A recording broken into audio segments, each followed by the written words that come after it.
제가 중학교 때, 아니 고등학교 2학년 때인 것 같네요. 중간고사 시험이 나왔는데 주관식 문제 답을 몰라서 1번 I don't know, 2번 you don't know, 3번 everybody don't know라고 적은 적이 있었어요.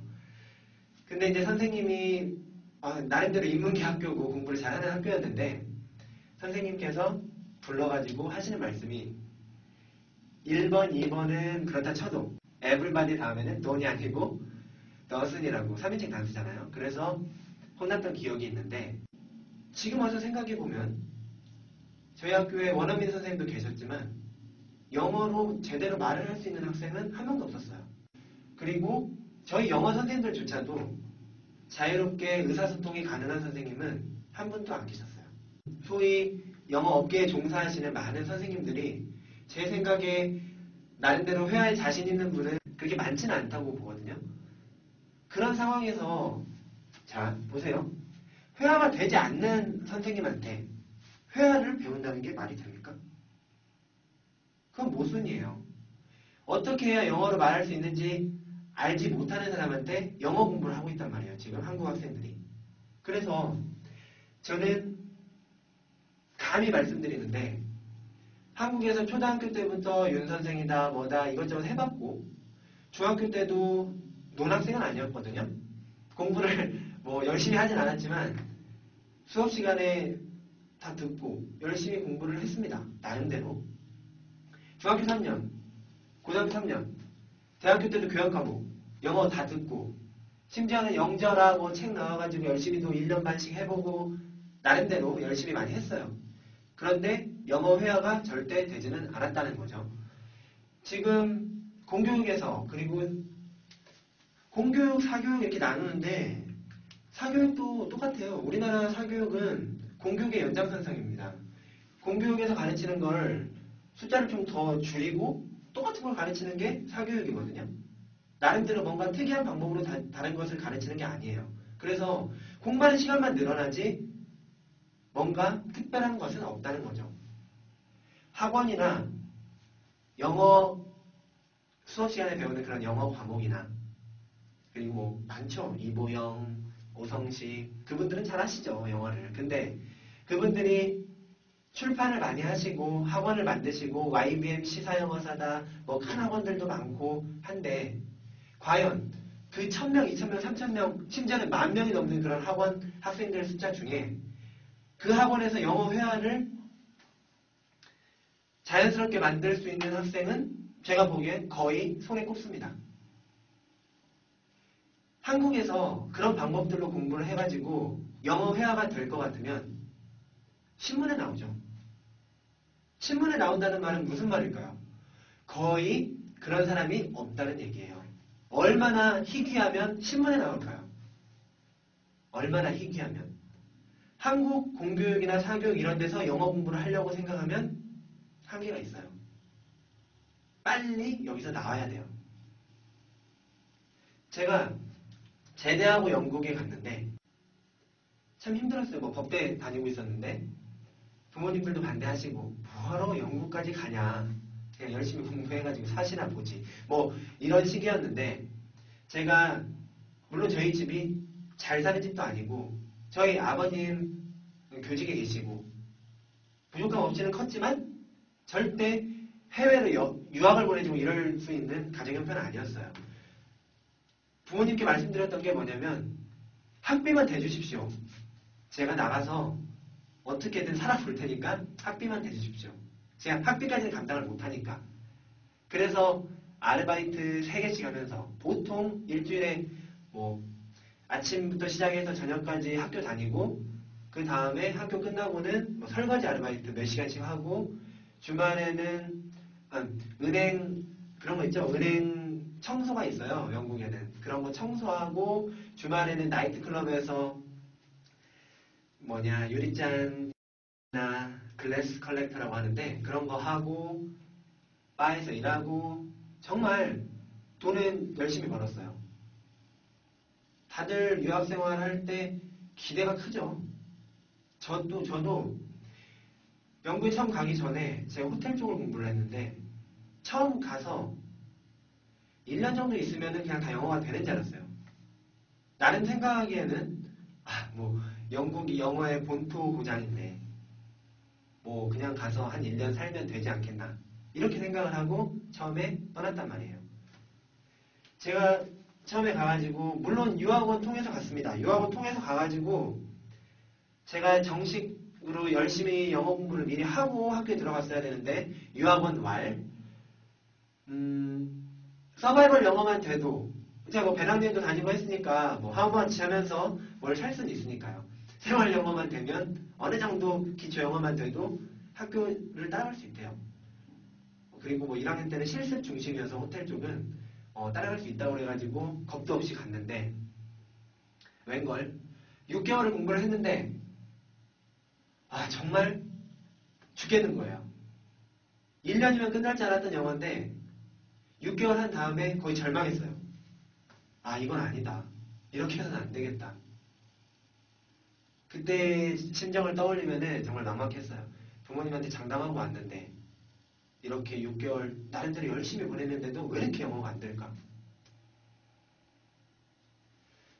그런 상태에서 제가 필리핀에 첫 발을 들이게 된 계기가 저희 학교에 제레미 형이라는 저희 선배가 있었는데 그 선배가 6개월을 필리핀에서 공부를 했다고 하더라고요. 근데 그때 제가 보기에 저희 학교 들어온 학생들이 대부분 뭐 영국, 아일랜드, 미국 이런 데서 1년 넘게 어학연수를 하고 온 학생들이었는데 그 학생들보다 그 학생들은 제가 보기에 그다지 그렇게 영어를 잘하는 것 같지 않았어요. 근데 유독 이 형이 영어를 상당히 어느 정도 그래도 구사를 하더라고요. 그래서 물어봤는데 어디서 어학연수를 하셨냐고 물어봤는데 필리핀 바기오라는 데가 있다는 거예요.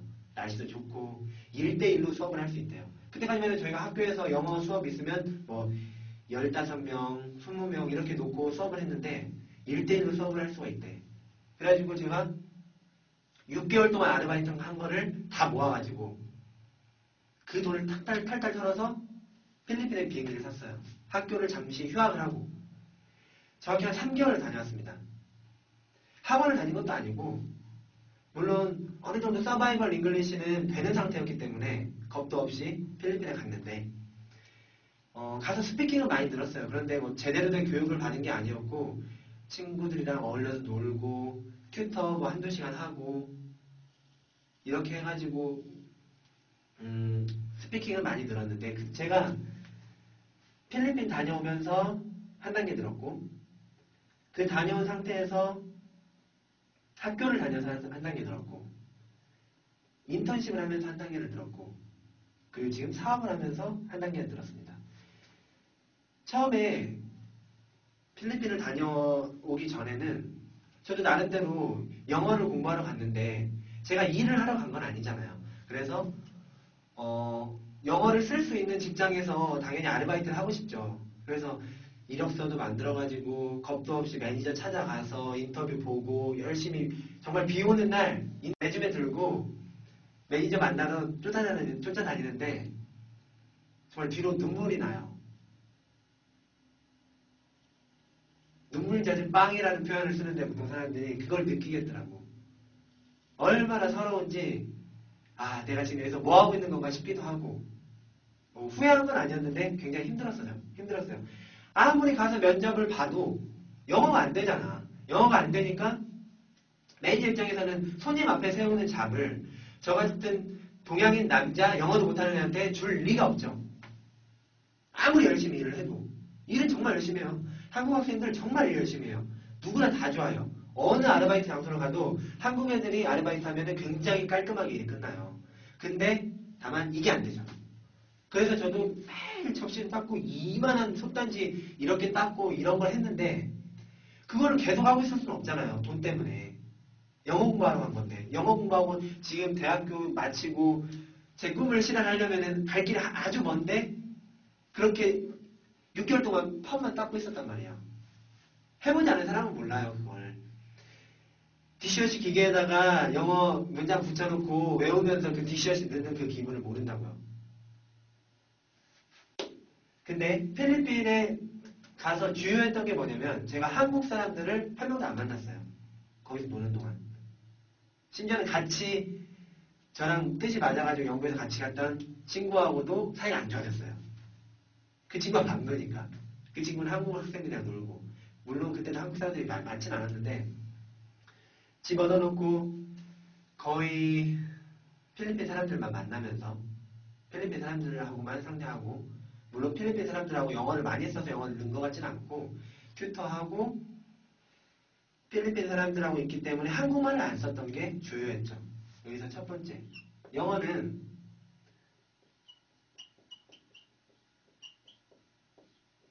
영어를 많이 하는 것보다 한국어를 안 쓰는 게 첫 번째예요.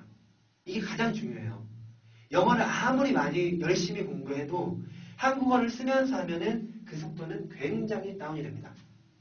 이거를 반드시 숙지하고 계셔야 돼요. 굉장히 중요합니다. 그래서 잉글리시존 하면서 학원들에서 잉글리시존을 하려고 하는데 한국 사람들 뭐 2명, 3명을 한 방에 넣어놓고 잉글리시존이 되나? 안 되지. 1인 1실을 넣자니 돈이 많이 들잖아요. 그러면 수강료가 올라갈 거고 그럼 학생들이 안 올 거고 그래서 딜레마에 빠지는 거예요. 모든 학원들이. 필리핀에 있는 좋은 학원들, 큰 학원들 좋죠. 잘 가르치고 역사도 있고 근데 문제는 뭐냐면 제가 보기에 성인들 연수를 6개월 이렇게 하는데 2인 1실, 3인 1실에 쓴다는 거는 영어 포기하는 거예요. 어느 나라에서나. 아니 옆에 한국 사람이 있으면은 영어는 무조건 큰 소리로 읽어야 답이 있는데 옆에 룸메이트 피곤해서 자는데 큰 소리로 읽을 수 있어요? 방에서? 안 되죠. 그리고 서로 아무리 열심히 약속을 하고 해도 급하면 한국말 쓰죠. 잉글리시존이라는 거는 목적이 영어를 쓰는데 목적이 있는 게 아니에요. 한국 사람들끼리 영어 써봤자 실력만 더 줄어들어요. 왜냐면 틀린 문법으로 계속 얘기하는 거를 계속 듣잖아요. 그러면은 서로 콩글리시끼리 얘기를 하는 거예요. 그런 영어는 필요 없어요. 제가 생각하는 잉글리시존은 뭐냐면 이건 이제 좀 열이 오르기 시작하는데 지금부터는 뭐 이게 나간다 이런 거 생각 안 하고 저희 학생들한테 하듯이 할게요. 그냥 대놓고. 왜냐면 이게 너무 시간 낭비를 많이 하고 계세요. 잉글리시존은 한국 사람들하고 영어를 얘기하는 그런 시스템이 아니고 한국말을 쓰지 않기 위한 시스템일 뿐이에요. 최소한 서로 한국말만 쓰지 마라. 만나서 뻘쭘하고 그런 거 상관없어요. 쌩까 그냥 얘기하지 말고 가요. 서로 이해하잖아. 서로 의상하지 않는다고요. 서로 얘기를 안 해도. 왜냐면 영어로 얘기해야 되니까 얘기 참 하기 뭐하네 하고 그런가 보다 하고 넘어갈 수 있단 말이에요. 한국 사람들 정 하는데 그놈의 정 때문에 영어 공부 다 망하는 거예요. 제가 보기에.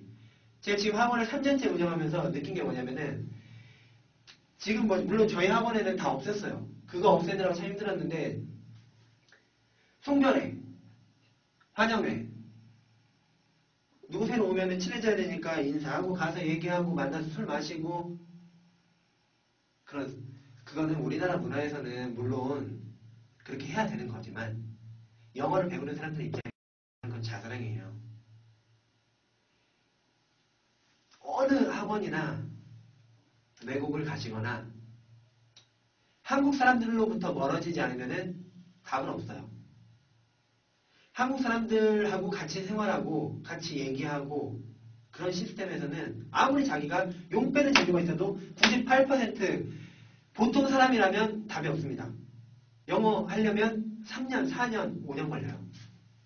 저도 어느 정도 영어 듣고 말하고 하는데 2년 넘게 걸린 것 같아요. 제 생각에. CNN이 어느 정도 들리기 시작한 거는 정말 2년 반, 3년? 물론 지금도 100%못 알아듣는데 그게 쉬운 일이 아니에요. 그러니까 정신 바짝 차리시고 잘 생각하셔야 돼요. 어설프게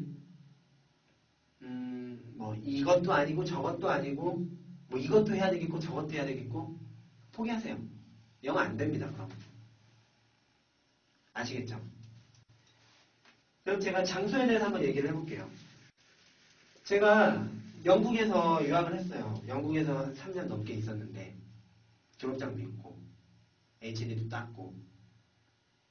근데 왜 필리핀에서 왜 이 가난한 필리핀이라는 나라에서 어학을 하고 있을까요? 지는 영국에서 실컷 공부하고 왜 필리핀에서 영어 학원을 차렸을까요? 아세요? 지금 영국은 초보자는 잘 안 받아줘요. 비자를. 안 넣는 걸 알아요. 영국 정부가 되게 현명한 거예요. 인터미디에이트 이상 아니면은 학생들 잘 안 받아요. 학생 비자를 안 준다고요. 그 의미는 뭘까요? 근데 그 뭐 비자법이 바뀐 지가 그렇게 오래되진 않았는데 이제 깨달은 거예요. 제가 계속 얘기했던 거예요. 학생들한테. 서양권 어학연수. 집이 부자여가지고 3년 이상 할 여력이 되면 그리고 어학연수에 컬리지 가고 디그리 받고 거기서 뭐 4, 5년 이렇게 있을 계획이라면 도전하세요. 그런데 그게 아니고 뭐 있죠. 6개월, 9개월, 1년 이런 기간을 서양권에서 어학연수 뭐 서양권이면 미국, 영국, 호주 이런 나라죠. 캐나다 서양권 어학연수를 이 정도 기간을 할 거 하고 한국에 들어가려고 생각을 하셨다면은 포기하세요. 절대 안 됩니다. 제가 증인이고 제가 보통 사람이었고 제가 그런 연수를 했어요. 그렇게 준비 기간 없이 바로 서양권에 가가지고 망한 케이스란 말이에요. 제 친구들도 많죠. 제가 몇 년을 살았으니까 이제 물론 물어보는 사람들이 많아요. 어떻게 공부해야 되는지. 자기가 영국 가려고, 저 영국 살 때도 제가 맨체스터에 살았는데, 영국 살 때도 영국에 가야, 뭐 소개를 해달라는 등 뭐 많은데, 그렇게 오지 말라고 해도 안 된다고. 너 이런 과정 거쳐서 망한다. 얘기를 해줘도, 나름 한국에서 열심히 살았던 학생들은 어떻게 생각하냐면, 그건 다른 사람들 얘기고, 나만 열심히 하면 할 수 있다. 할 수 있다 개뿔이 절대 할 수 없습니다. 제 친구 중에 정말 뭐 하나 시작하면 열심히 하는 애가 있었어요. 그 친구조차도 와가지고 제가 말했던 이러한 코스를 밟아서 어학연수 1년 안에 못 마치고 2년 넘게 했어요. 못 들어가죠. 실력이 안 들었는데 어떻게 들어가요? 거기다가 돈도 모자라서 아르바이트 해야 되고 영어 안 쓰는 아르바이트 하면서 어학연수를 하는 학생들 같은 경우에 절대 불가능해요. 보세요. 아침에 일어나서 학원에 가요. 보통 학원이 뭐 반나절 하죠. 홀데이로 하는 데는 그렇게 많지 않으니까. 그래 홀데이로 한다고 해요. 끝나고 알바 가죠. 알바 가서 한 4-5시간 일하고 피곤하죠. 집에 와요. 그러면 집에 어떤 집에 사는지 아세요? 집. 하우스 쉐어를 하죠. 보통 영국 같은 경우에 제가 살았던 영국 같은 경우에 하우스 쉐어를 해요. 혼자 싱글룸 쓰면은 답이 안 나요. 비싸서. 그럼 어떻게 하냐? 다음 같은데 뭐 영국 사람 뭐 이런 카페 가면 뭐 좀 오래 살았던 애가 집을 하나 렌트를 해서 방이 뭐 3개가 있고 영국은 뭐 거실도 방으로 만들 수 있으니까 방 4개가 있으면 자기랑 자기 여자친구랑 하나 살고 그 다음에 다른 방들을 예쁘게 꾸며서 한국 학생들한테 내준단 말이에요. 그러면은 총 한국 학생 8명이서 집을 하나 렌트해가지고 사는 꼴이에요. 이런 환경인데 처음에는 외국 사람이랑 같이 사는데 한번 해보려고 해요. 근데 영어가 안 되고 문화적 이질감이 있기 때문에 굉장히 버티기가 쉽지 않아요. 그래서 대부분 결국에 홈스테이를 처음에 하는데 홈스테이 정말 홈스테이 생각하면 단란한 가정에서 영국식으로 생활하면서 그 사람들과 얘기하고 같이 텔레비전 보고 같이 여행도 가고 뭐 이런 단란한 걸 꿈꾸죠. 영국 사람들 생각보다 바빠요. 만날 시간도 없고 아주 좋은 집 걸려서 만난다고 해도 영어가 돼야 그 사람들이랑 얘기를 하죠. 그 띄엄띄엄 얘기하는 것도 한두 번 들어주는 거지 그거 계속 못 듣고 있어요. 얘는 딱 말을 했는데 뭐 대답하는데 1, 2초 걸려. 매일 항상 깎아면서 얘기하겠어요?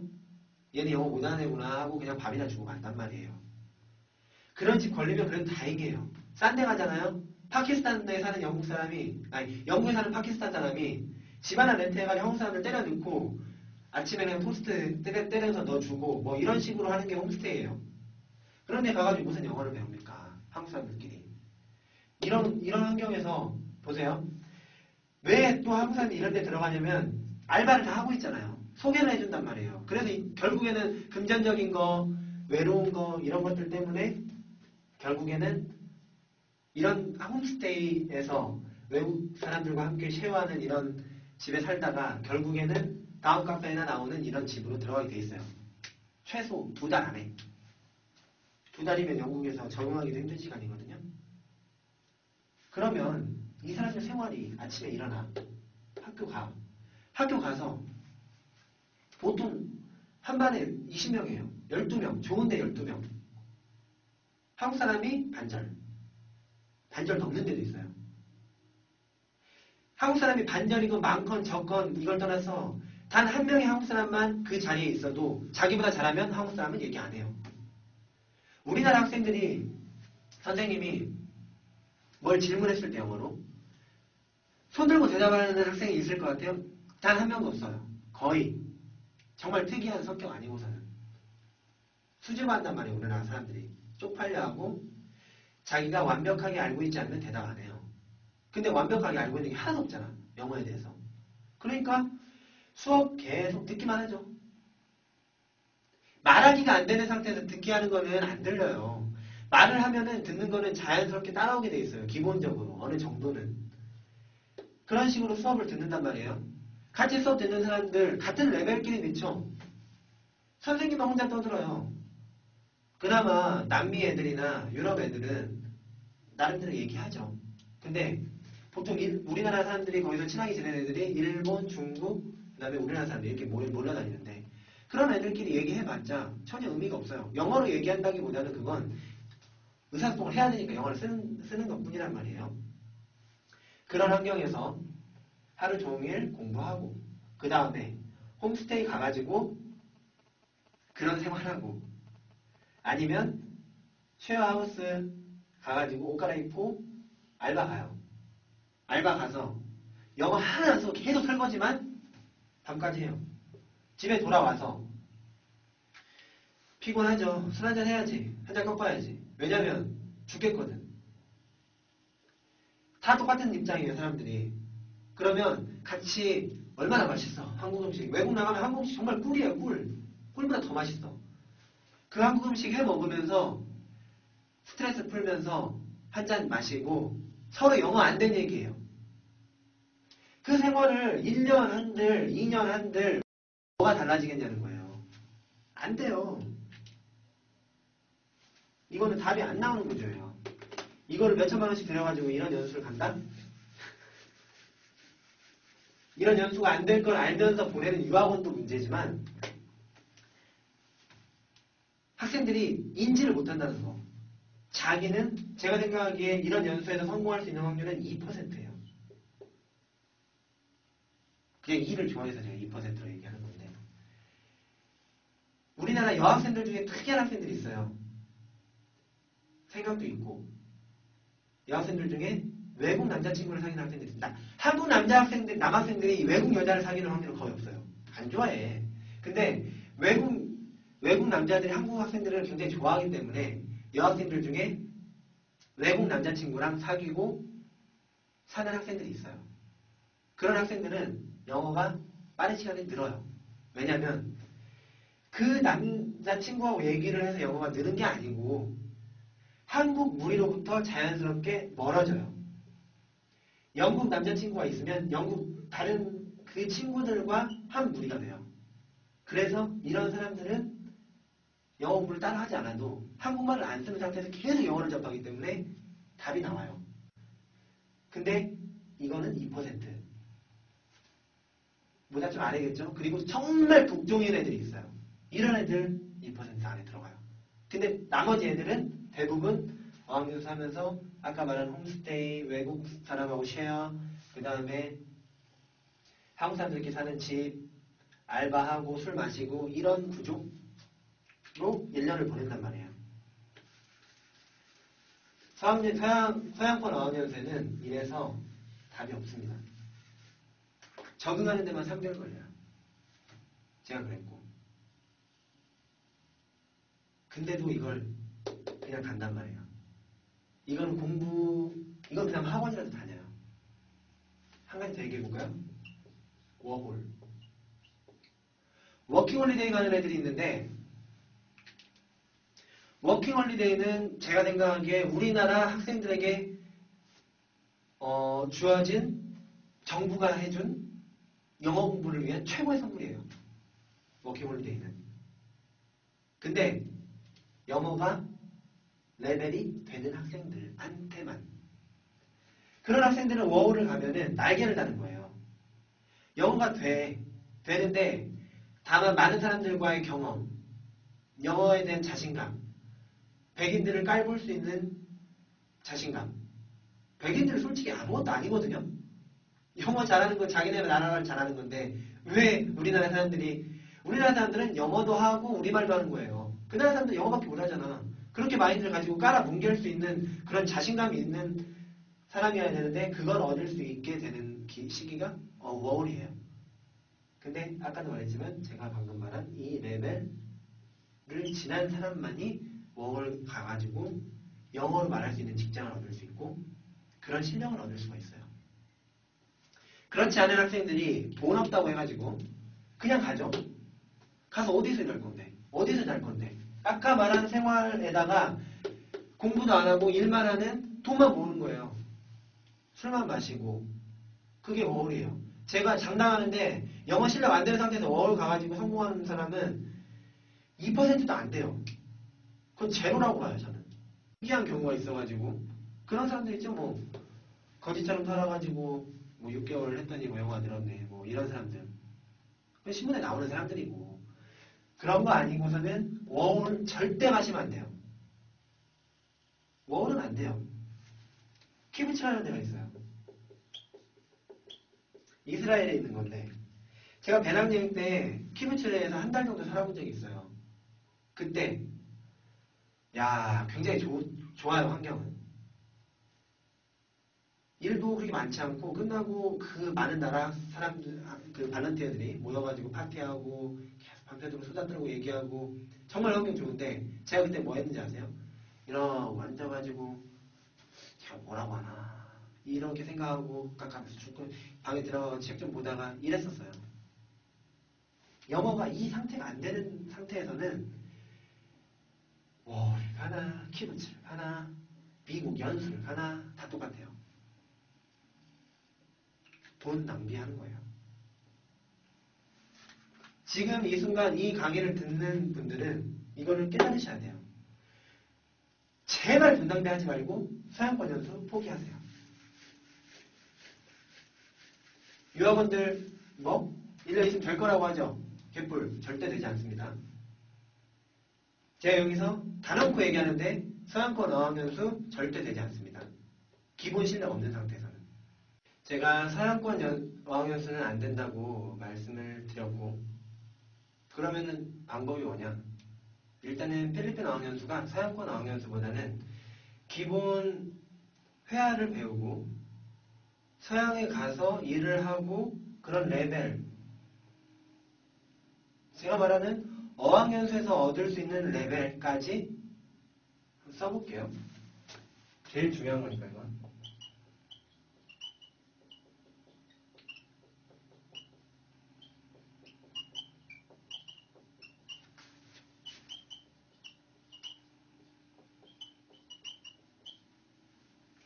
어학연수에서 가능한 영어 실력이 있어요.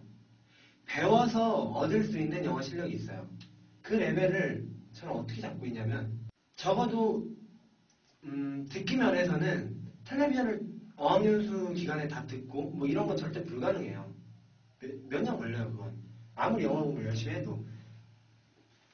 직접 면대면으로 외국 사람하고 부딪혀서 얘기할 때 그리고 자기가 어떤 얘기든지 하는데 모르는 단어를 써야 될 경우에 돌려서 얘기할 수 있고 이런 의사소통이 가능한 사람. 기준은 영어 단어를 많이 아는 게 아니고 어떤 말을 해야 되는데 그 말에 대한 영어 단어가 떠오르지 않았을 때 자연스럽게 돌아서 갈 수 있는 능력이 되는 그 레벨. 그리고 직접 만나서 얘기할 때는 어떤 외국 사람들이랑 얘기를 해도 98% 이상 다 알아들을 수 있는 그런 영어 듣기 실력. 이 레벨이 어학연수에서 가능한 레벨이에요. 그거보다 더 이제 고급스럽게 얘기하고 텔레비전이 다 들리고 이런 영어는 그야말로 그 다음 단계고 그 다음 단계에 가기 위해서는 일단 이 레벨을 얼마나 빠른 시간에 만드느냐가 관건이에요. 근데 제가 말하는 이 레벨에 가기 위해서는 서양권 연수에서는 절대 이 레벨을 가지 못하고 그나마 필리핀 어학연수가 해답은 가지고 있다는 거죠. 필리핀 어학연수 하면 뭐가 떠오르세요? 1대1 수업. 이게 뭐 대표적인 거죠. 1대1 수업을 한다는 거는 수업의 효과는 굉장히 커요. 들어줄 사람이 자기밖에 없고 말할 사람이 자기밖에 없어요. 1시간 동안 튜터하고 얘기를 하고 공부하는 그 문장의 양이 서양권 어학연수 한 달 수업 계속 받으면서 자기가 말하는 것보다 단 1시간 1대1 수업하는 때 말하는 양이 더 많아요. 100%. 근데 필리핀 어학연수가 1대1로 수업을 하기 때문에 굉장히 속도는 빨라요. 느는 속도는. 장점도 많이 있죠. 그런데 그렇게 1대1로 계속 얘기하는 그런 외국 사람이랑 계속 얘기한다고 영어가 느는 건 아니에요. 그것도 한계가 있어요. 그건 좀 안 예쁜데 제가 추구하는 레벨이 2레벨이라면 그냥 1대1로만 공부해가지고 올라갈 수 있는 레벨은 여기까지라고 보시면 돼요. 이 사람들 어느 정도 기본 의사소통 가능해요. 말할 줄 알고 뭐 3개월만 해도 이 상태까지는 올라가요. 그냥 필리핀에 살기만 해도. 제가 그랬었고. 근데 이 사람들이 결정적으로 가지고 있지 못한 게 뭐냐면 말하는데 시간이 걸려요. 몸에서 우러나오는 말이 아니고 외우고 많이 얘기해보고 생각하는 걸 바탕으로 해가지고 끄집어내는 영어라는 거예요. 그래서 필리핀 어학연수가 1대1 연수임에도 불구하고 실패하는 확률이 상당히 높은 거예요. 그나마 이건 열심히 튜터들과 융화되고 열심히 하는 학생들이 그나마 이 레벨까지 올라갈 수 있는 거거든요. 그것도. 근데 다른 많은 유해 요소들 때문에 필리핀도 단점을 많이 가지고 있죠. 그래도 서양권보단 나아요. 근데 그 유해 요소들 중에 가장 중요한 것들이 뭐냐면 첫 번째, 그나마 여기는 한국 사람들 말고 학교나 뭐 이런 다 영어로 얘기를 해야 되는데 한국 사람들이 다 케어를 해준다는 거. 필리핀 어학연수. 한국 사람들이 다 케어해주면 다 뭐 불편한 거 있으면 한국말로 다 얘기하고 한국말 쓰는 기회가 너무 많아요. 그리고 모든 학생들이 한국 사람이기 때문에 필리핀 어학연수에서 아무리 튜터를 해도 놀기도 좋죠. 값도 싸죠. 그러니까 학생들끼리 어울리는 시간도 많아지고 돈 쓰는 시간도 많아지고 그래서 망하는 경우가 많아요. 그룹 수업이 대부분 그리고 1대1 수업이 많이 있긴 하지만 그룹 수업도 같이 하는데 그룹 수업을 하면 학원 입장에서 돈이 많이 남아요. 한 선생님한테 이만큼 주고 여러 명을 가르치기 때문에 그건 돈이 많이 남는다고요. 그래서 그룹 수업을 넣는데 그룹 수업은 필요 없습니다. 어학연수 레벨, 이 레벨까지 올라갈 때는 다른 사람과의 디스커션은 필요가 없어요. 그것도 다른 한국 사람과의 디스커션, 튜터들과 디스커션 해도 되잖아요. 1대1로. 대담하듯이 1대1로 해도 되잖아요. 왜 한국 사람들끼리 앉아가지고 토론을 해야 되냐고. 필리핀에서 어학원을 하는데 다 알아요. 제가 생각하기에. 왜냐면 그 사람들 영어 전문가예요. 학생들 수백 명 맞고 수천 명 맞고 큰 학원들 뭐 학생들 장난 아니죠. 보통 200~300명씩 들어있는데 한 학원에. 제가 여기 학원연합회 소속이기도 하고 알고 있는 원장님들도 있고 하지만 제대로 말해야 될 건 말해야 된다고 봅니다. 큰 학원들에서 잘못하고 있는 건 첫 번째.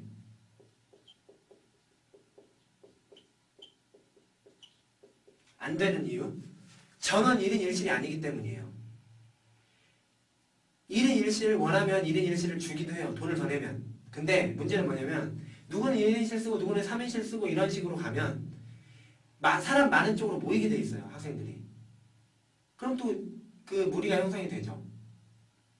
그렇기 때문에 모든 사람이 1인실을 갖지 않으면 그 환경, 그 분위기를 만들지 못해요. 모든 사람이 1인실이고 철저하게 통제가 돼야 돼요. 다른 사람 방에 절대 못 들어가게 돼 있어야 돼요. 구조가. 잘 생각을 해보세요. 지금부터. 영어 공부를 짧은 기간에 끝낼 수 있는 구조가 어떤 구조인지 제가 지금 설명을 드리는 거예요. 모든 사람이 1인 1실을 쓰고 다른 사람이 그 방에 들어가지 못하게 하는 거는 적어도 이 사람이 이 방에서 나오지 않는 이상 다른 사람한테 방해를 받지 말아야 된다는 거예요. 그리고 영어는 무조건 큰 소리로 읽어야 되는데 독서실에서 공부를 시켜요. 스파르타 학원들도 많고 대형 학원으로 가다 보면은 2인실, 3인실을 주기 때문에 공부를 할 수 있는 공간을 따로 줘야 돼요. 방이 크지 않기 때문에. 그러면 대형 독서실 만들어 놓고 거기서 공부를 해요. 영어를 대형 독서실에서 공부하는 사람이 어디 있습니까? 아니죠, 그건. 다 같이 모여가지고 뭐 중얼중얼 읽으면서 옆에 사람들 읽는 거 듣고 방해되고 큰 소리 읽지도 못하고 결국에는 이런 공부 2인실, 3인실 듣고 독서실 듣는 거는 말로 하는 영어가 아니고 문법책 쳐다보고 단어 외우고 이런 공부를 하라는 얘기예요. 한국식이라고. 한국식. 독서실을 공부시키고 그룹 수업 듣고 한국 학생들 어느 정도 레벨 되지 않으면 자기보다 영어 잘하는 사람이 있으면 말을 하지 않아요. 그리고 왜 영어도 잘 못하는 다른 한국 사람이 하는 얘기를 듣고 있어야 되는데 시간 아깝게. 이거 아니에요. 그리고 잉글리시 존이 절대 되지 않아요. 불가능해요. 뭐 벌금 내고 어쩌고 안 돼요. 그런 거 가지고는 안 되고 사람 자체 동선을 만나지 말게 만들어놔야 되거든. 근데 그거는 대형학원에서는 불가능해요. 사람이 한두 명이어야지. 심지어 저 아시는 필리핀에 좀 오래 사신 분인데 대형학원 고급반인데 고급반 학생이 슈퍼마켓 와가지고 물건 사는데 영어 하는 거 보고 깜짝 놀랐대요. 소위 고급반이라고 하는 학생, 고급반에서 나왔다가 하는 학생이 스파르타 학원이 열심히 공부시키는데 영어가 그 정도밖에 안 되냐고. 필리핀이 1대1을 한다고 해서 뭔가 해결해 줄 거라고 생각하면 큰 착각입니다. 필리핀 안 돼요. 필리핀도 안 돼. 또 1대1 수업, 그러니까 선생님이랑 계속 얘기해가지고 실력이 늘 것 같으면 제가 운영하는 입장에서 학생들이 실력이 늘어야 다른 학생들이 오잖아요. 1대1 수업 10시간도 더 줄 수 있어요. 여기 선생님도 되게 비싸지 않습니다. 10시간도 더 줄 수 있어요. 하루에. 하루 종일도 더 줄 수 있어요. 근데 시간이 늘어나면 늘어날수록 성공 확률은 낮아집니다. 계속 얘기만 하고 있는다고 영어가 늘진 않아요. 문제는 그게 아니기 때문에. 그럼 참 필리핀에 가도 답이 없고 영국에 가도 답이 없고 도대체 영어 공부를 어떻게 해야 되나. 간단해요. 간단은 한데 절대 쉽진 않습니다. 제가 학생한테 매일 얘기하지만 제가 글을 써가지고 많은 학생들이 저희 학원에 보통 오는데 그 글을 읽고 무슨 제가 용펜을 재주가 있는지 알고 오는 학생들도 있어요. 용펜은 진짜 없습니다. 왕도는 없어요. 제가 보통 학생들한테 개런티 해줄 수 있는 거는 딱 한 가지입니다. 제대로 된 방법은 알고 있기 때문에 열심히 했는데도 안 되는 경우는 없게 만들어준다. 그거 한 가지예요. 한국식으로 공부하는 것보다 더 어려워요. 어지럽고 쓰러지고 토 나와요, 솔직히. 공부 제대로 하려면. 근데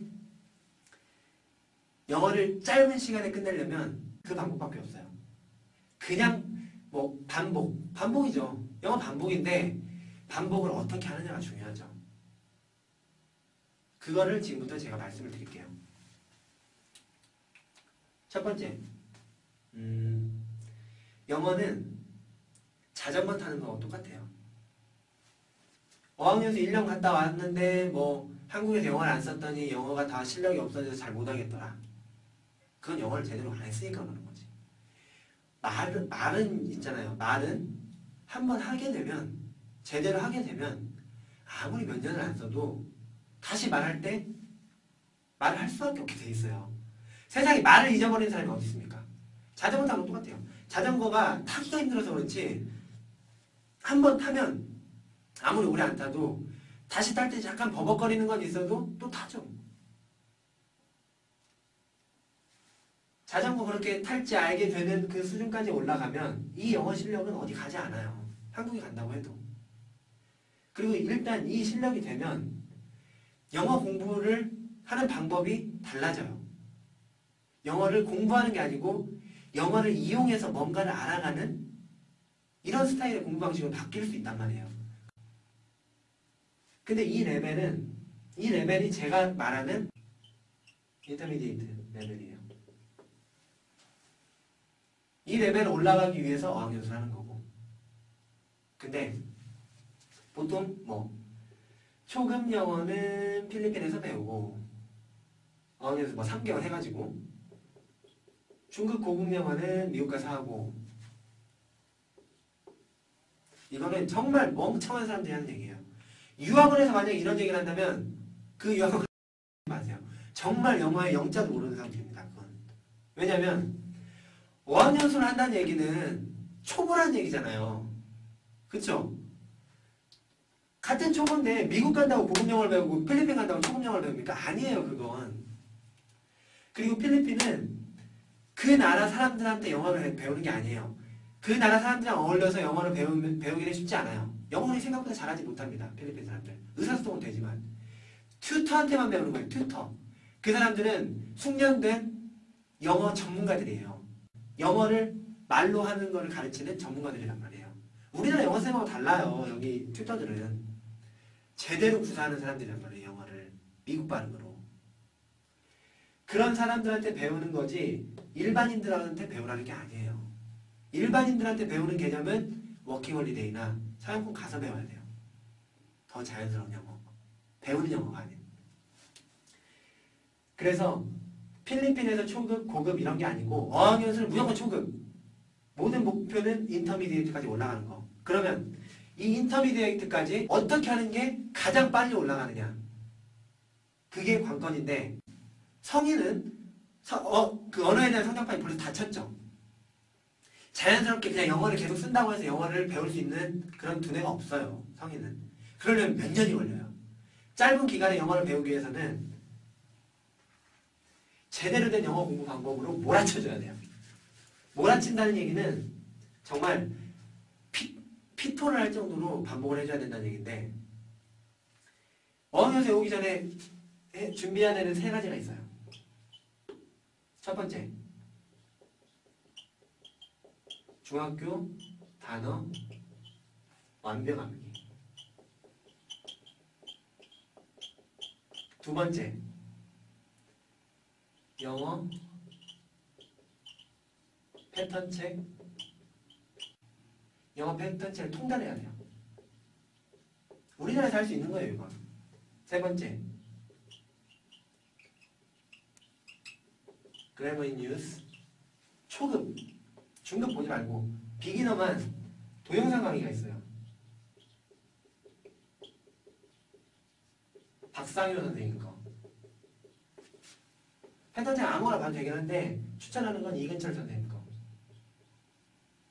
중학교 단어는 우선순위 외워도 되고 아무거나 외워도 되는데 보세요.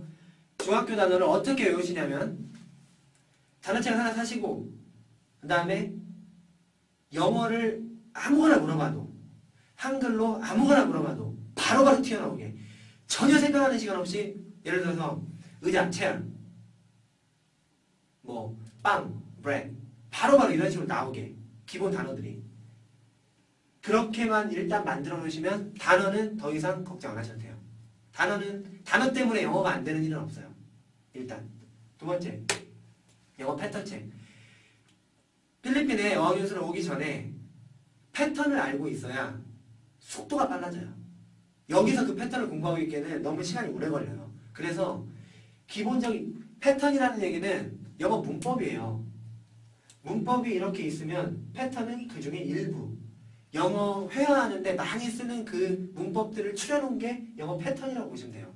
이근철 선생님 뭐 영어 중학교부터 다시 시작하는 뭐 트라이 어게인 뭐 이런 책들 있죠. 그런 책을 보통 추천을 하는데 그런 책을 정말 통달을 하셔야 돼요. 아, 다 알게.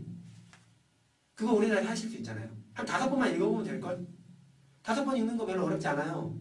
제 생각에 열흘이면 읽어요, 열흘. 읽으면서 공부를 하지 말고 계속 읽어. 아, 이런 게 있지. 그리고 큰 소리로.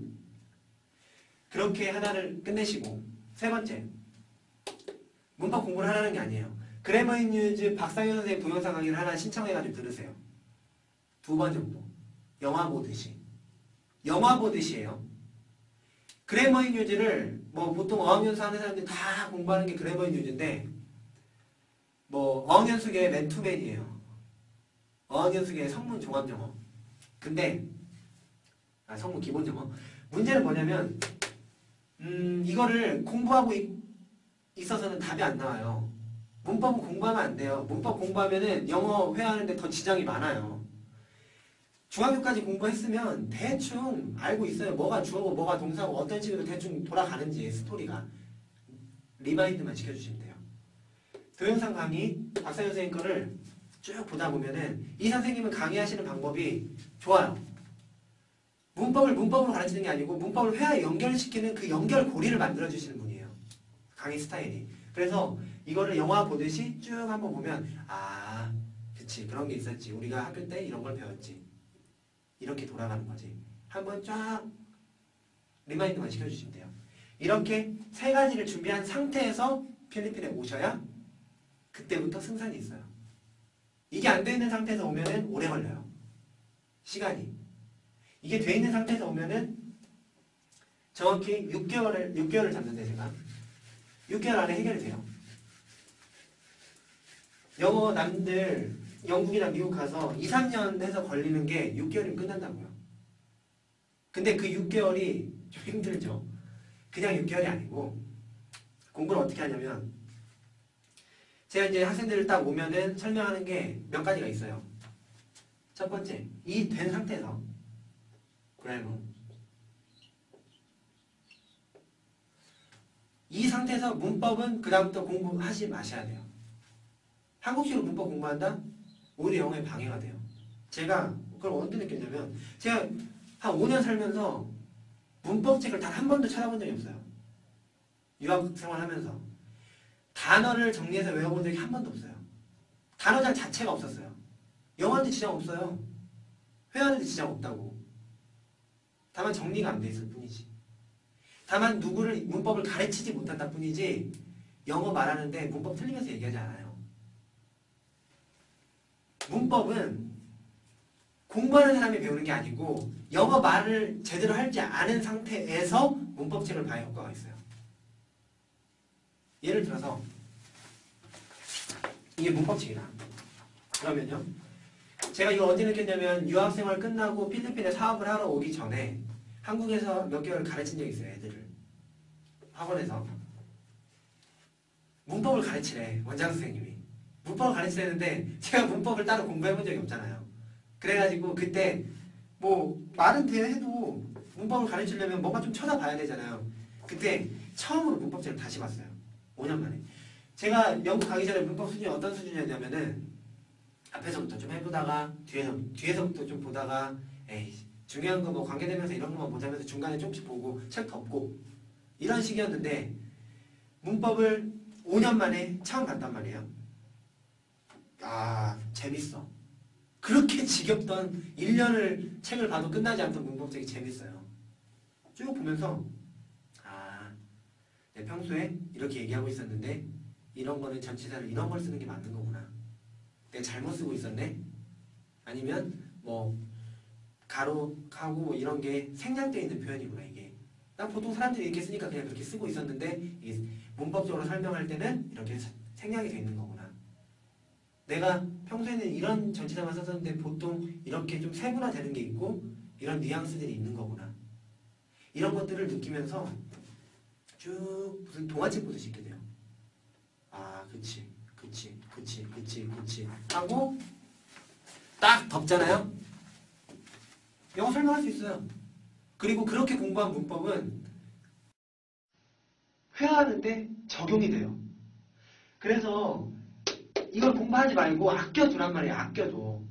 회화하는데 필요한 문법은 다 가지고 있다고. 그러니까 아껴두고 영어가 되는 상태에서 2, 3일이면 봐요. 그거 쭉 그냥 패턴책 보듯이 그냥 읽어진다고. 그러면은 영어 문법에 대해서도 자신감을 가질 수 있게 돼요. 남들도 가르칠 수 있고. 원어민 문법을 배우셔야 돼요. 원어민 문법. 토익 배울 때 온 다음에 아인지 뭐 이런 식으로 해가지고 쪽집게식으로 가르쳐가지고 배우는 그런 문법은 쓰레기예요. 문제 풀면 뭐 할 건데. 그렇게 문제 풀어서 다 맞는 것보다 제대로 영어 되는 사람들은 설명은 못해. 근데 이거지 뭐. 이거지 뭐. 당연히 이거지 뭐. 이렇게 풀어야 된다고. 문법을. 그게 원어민 문법이에요. 그거를 할 수 있게 만들어드린다는 거예요. 아시겠어요? 그럼 문법은 됐죠. 문법은 절대 나중에 해야 된다는 거. 그리고 두 번째. 단어. 보케블러리. 한국 사람들이 제일 망하는 부분이 이 부분이에요. 영어 단어를 많이 알아야 말을 할 수 있다고 생각하네. 애기들이 단어를 많이 알아요? 몰라요. 눈에 보이는 것밖에 몰라요. 엄마 아빠랑. 말하는데 지장 있어요? 지장 없잖아. 단어를 몰라서 말을 못하는 게 아니에요. 저희 학원에 고시공부 나와가지고 33,000개를 정말 물어보면 다 아는 분도 있었어요. 문법 시험을 보면 선생님보다 더 잘 맞아. 답지를 볼 필요 없어. 그 사람 거 답지 체크해가지고 다른 사람 거 체크하면 돼요. 다 맞으니까. 그런 사람 회화 안 된다니까? 33,000개 단어를 외워도 회화가 안 되는데 자기가 용 빼는 재주 아무리 많이 외워도 그 단어 때문에 회화가 되진 않아요. 그래서 제가 아까 중학교 단어 해라고 했죠. 그 단어도 물론 영어로 공부를 하면 더 좋아요. 근데 시간이 너무 많이 걸려. 중학교 단어하고 고등학교 단어하고 다른 게 뭔지 아세요? 중학교 단어는 회화 단어예요. 고등학교 단어는 독해 단어예요. 이렇게 나누시면 돼요. 중학교 단어 같은 경우에는 영어로 외우나 한국말로 외우나 완전 각인만 시키면 그 의미로 바로 회화해서 사용을 해도 무리가 없어요. 단어가 너무 기본 단어니까. 영영사전에 나오는 1번, 2번 뜻과 영한사전에 나오는 1번, 2번 뜻이 같단 말이에요. 이건. 근데 고등학교 단어만 올라가도 그 단어의 뜻이 그 문장의 스타일이나 뉘앙스에 따라서 굉장히 많은 뜻으로 세분화돼요. 그래서 이렇게 가르치다 보면 중학교 단어와는 다르게 고등학교 단어 같은 경우에는 영영사전에는 뭐 8번에 나오는데 영한사전에 1, 2번에 나오는 경우가 굉장히 많아요. 여기서부터 우리나라 콩글리시가 시작되는 거예요. 고등학교 이 단어 영영사전에 영한사전에 이렇게 나와 있고 단어장에 이렇게 나와 있으니까 그냥 외워. 능률복합 단어집 많죠. 그런 단어장에 나와 있는 뜻을 그냥 막 외우잖아요. 뭐는 뭐는 문장도 보지 않고 문장도 그냥 한 문장이고 전체적인 문장에서 그 의미를 파악하는 게 아니잖아요. 제 실예로 avail이라는 단어가 있어요. avail. 이건 아시죠? available. available을 아는데 avail을 아는 사람들이 많지 않아요. 능률복합 고등학교 거에 나와요. avail이라는 뜻이 보통 외국에서 많이 어딨어요. 쇼핑몰 같은 데서 카드 하실래요? 할 때 will you avail the credit the what is that? advantage card? 이런 식으로 물어본단 말이에요. 우리나라 학생들 아무도 못 알아들어. 아무도. 이 단어 어려운 단어 아니에요. 그다지. 근데 중학교 단어는 아니죠. available은 알지만 avail이라는 단어 잘 모르. 근데 우리나라 단어책에 나와 있더라고. avail. 이용하다. 무슨 어드밴티지 카드를 이용하실래요? 라고 물어보는 거 아니에요. 뭔가 새로운 걸 이렇게 카드 하면은 카드 발급받는 거 이런 거 있죠. 그런 거를 말하는 거거든, 뉘앙스가. 근데 거기에 이용하다 이렇게 나온다고. 그러면 글래스를 이용해서 뭐 물을 마신다. 이럴 때도 어웨일 쓰겠네.